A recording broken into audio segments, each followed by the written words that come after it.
Solidarity with our Afghan brothers and sisters is a moral obligation and a religious. Nearly 23 million people, 60% of the population, are facing hunger in Afghanistan. The OIC should play a leading role in mobilizing the international support for Afghanistan.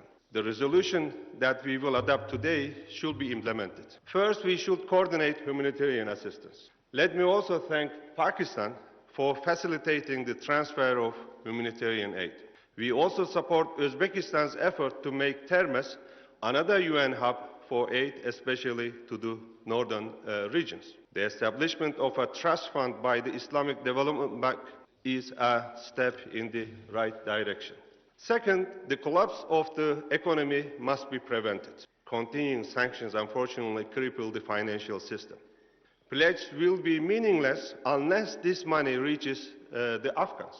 We should work on solutions to unlock financial channels for resolving liquidity and bank transfer problems. Third, humanitarian and economic crisis increase migratory pressure and the burden on neighboring countries. OIC should work with other international organizations like UNHCR and IOM to support displaced persons. Fourth, engagement. Working with Taliban is necessary to achieve stability.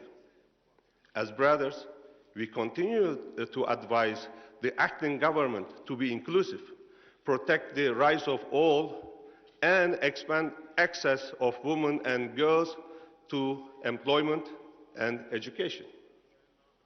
We welcome the positive statements and steps to this end.